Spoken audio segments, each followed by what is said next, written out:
Oh, most painful construction deaths, man. Let's check it out. Watch your step. Across the United States are large industrial iron foundries that use molten iron to produce things like engine blocks, frames, and structural components for cars and buildings. At the Caterpillar Mapleton foundry in Bro, was that just a Maserati, bro? What the hell? and structural components for cars and building. Bro, they be looking so different, bro. I do not. Whatever. At the Caterpillar Mapleton foundry in Illinois, molten iron is melted at nearly 2,600 degrees Fahrenheit, a heat hotter than lava and hot enough to obliterate human flesh in an instant. For the workers at this factory, the foundry floor is a place where one wrong step means certain doom.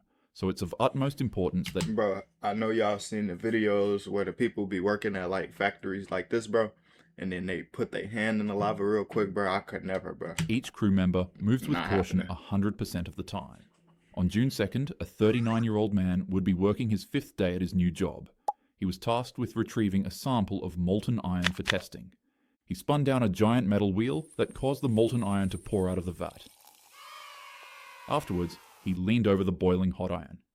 He got close, like really, really close. And then liquid molten iron popped and exploded all over his face. I'm kidding. Don't He do that, successfully bro. retrieved his sample of iron and returned back to his manager. Don't do Unluckily, that, bro. however, he'd somehow slip on the stage and partially fall back into the molten vat of iron. He tried to escape, but it was impossible. Half Bro, of his low key, you think you're surviving falling in molten iron, bro? Me? I'm surviving, bro. I body was in, half of it was don't out. care, bro. And before you know it, in an instant, he was consumed by the roaring orange abyss. Witnesses described what happened as beyond comprehension.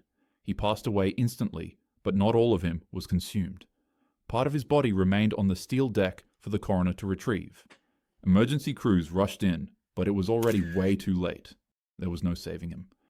The foundry quickly shut down, shit, investigations were launched, and then questions arose. How could a man with so little training be placed so close to one of the most dangerous areas of the factory? It was literally his 5th day on the job. For his colleagues, it was not the first time they'd seen such horror. Just a year earlier, another worker had passed away at the same plant after a similar fall. And now, yet again, a worker's life had been cut short in the most violent way imaginable. In factories like these, safety isn't just a guideline, it's survival. When molten metal waits beneath your feet, there's no second chance. One misstep and you're gone in an instant. The cable incident. Rest in peace, those guys, It bro. was just after noon at the Whitworth sawmill in East Texas. The air was thick with the grind of machines, the smell of fresh-cut pine, and the heat of men working hard to keep the mill alive. But inside, 4 men were locked in a struggle with a jammed wood chip machine. To free it, they turned to the heavy steel cable that wound its way around the gears. They pulled, adjusted, and worked the line, hoping to break the machine loose. And then, in an instant, disaster struck. After working the cable for what felt like forever, they had stretched it out to the point that it extended itself like a bow and tightened back on one of the men. Upon pulling the cable and stretching it back out again to free the man, it finally snapped. The stored energy released with the speed of a bullet and the force of a guillotine. It whipped across the work area with deadly precision, striking all 5 men at once. The impact was catastrophic. 4 of the 5 were decapitated instantly. The 5th man got lucky. He was thrown away to the side, and the bones in his leg got shattered, but thankfully, his life was spared. For Yo! the men who witnessed it, the scene was indescribable. One moment, their co-workers were fighting with some stupid jammed machine. Oh, The next second, the floor was silent, and each of their bodies stood upright in their same positions, with a crucial detail missing. The ground was littered with helmets, sawdust, and bodies. When EMTs arrived at the scene, they were obviously only able to save the man with the injured leg. The sleeve incident. rest in peace, those In a dudes, bro. cavernous factory in Russia, cameras were quietly watching a scene that would later Russia. horrify the world. On the floor stood a massive horizontal lathe. The machine was giant, and its steel cylinder was rotating with an unstoppable force. It was a machine built to carve through metal itself. A Russian man tasked with running the machinery froze upon seeing it. For a couple of moments, he would just Bro, bro, why is that a cup of Joe Bartolozzi, bro? Let me get a cup. squint deeply at the machine, closely inspecting it. His posture was casual, and then from casual, it grew curious. Although it's not entirely clear what it was, the man noticed something wrong with the machine, but after inspecting it, he went about his business. and then he came back because his curiosity got the best of him. Something was obviously wrong with the machine, so he went in for another look. It was then that he realized that he had been inspecting the wrong thing all along. His gaze shifted from the machine to the ceiling above it, and he was astonished with what he saw. He was right. There was a bit of a leak dripping down from the ceiling onto the machine. A sigh of relief came from the man as he became relieved that he had figured out the issue. As he began leaving to retrieve items to fix the leak, he'd quickly realize another, more concerning issue. His sleeve was stuck. And just like that, in a heartbeat, everything changed. The man was yanked into the spinning machine.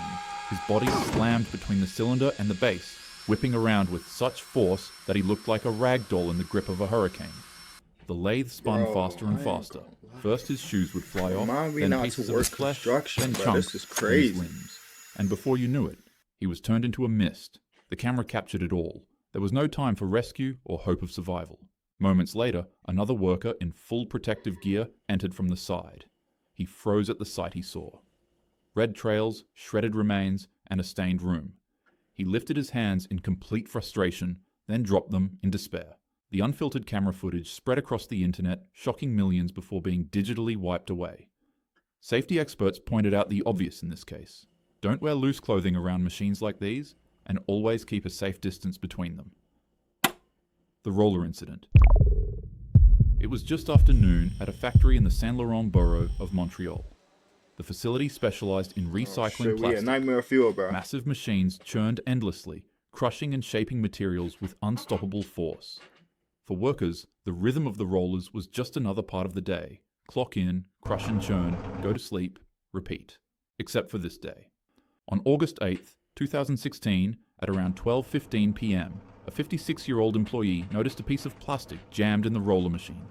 Determined to keep the line and the rhythm of his job moving, he climbed up a ladder and reached in to pull it free.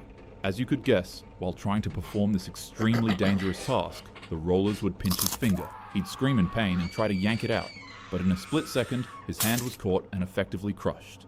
Unfortunately, that wouldn't even be the worst part. The rollers dragged him in, pulling his body into the unforgiving gear-crushing machine. First his hand was sucked in, then his arm, then his head, and then his chest. His torso became wedged into the entry space of 12 centimeters before co-workers rushed to stop the machine. But by the time it halted, his body sat deeply jammed in between a space no bigger than a clenched fist. Insanely enough, however, he was actually pulled out of the machine alive. Despite his body being crushed and broken beyond repair, emergency responders rushed him to the hospital in critical condition, but there really wasn't much doctors could do. The man was literally flattened, so sadly, he succumbed to his injuries shortly after. Behind every phone, car, or laptop you use, there is a person. A person who spends anywhere from 8 to 16 hours a day working tirelessly in a factory full of dangerous equipment to grant you these luxuries you have. Life is delicate and quick. It can be here one second and gone the next. Always be grateful. So, no matter how small, always be grateful for the good you have. Don't take any of it for granted. Tell your parents, siblings, and friends you love them. And as usual, have a happy day. Hey, that was a good video, man. I ain't gonna lie. Oh, look at the little guys. Gonna check out one of these videos tomorrow, bro. See you later.